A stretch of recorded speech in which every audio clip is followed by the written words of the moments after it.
Hello, let's take a look at some knots needed for the RYA Day Skipper. The next knot is called the reef knot. Let's take a look at how to tie the reef knot.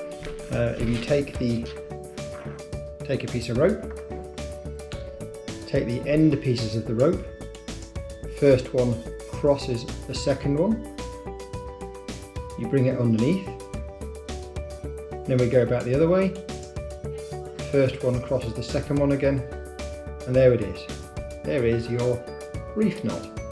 This is often used when reefing a sail. If you notice, when you finish a reef knot and it's the right way around, the ends are at the same side, so at the top or the bottom. That's the reef knot. The next knot we're going to look at is called the sheet bend. The sheet bend is a particularly useful knot when you're tying two ropes together of a different thickness. First thing I'm going to do is make a bite. I'm going to pass this up through the bite. I'm going to go around and I'm going to go back up through itself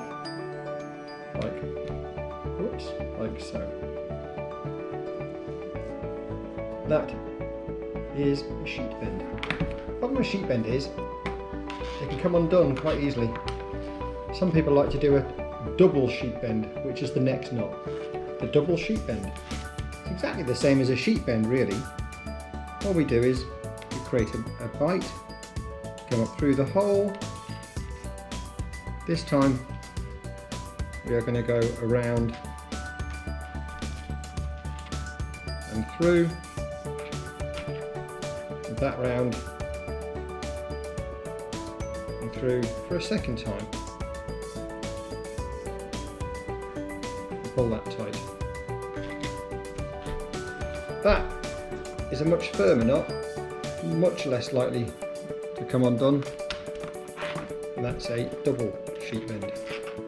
Now, this is called a bowline, and a bowline is very good for so many different things on a boat. If there's one lot you're going to learn well, it's a bowline. So we twist the rope and we do what a lot of people call make a hole. So we twist the rope and make a hole. This end of the rope a lot of people call the rabbit.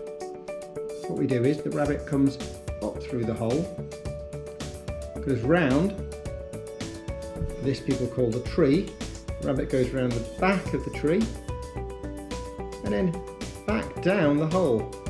What we do is we pinch the rabbit and the hole and we pull like that. What we end up with then is a bowline. And here it is.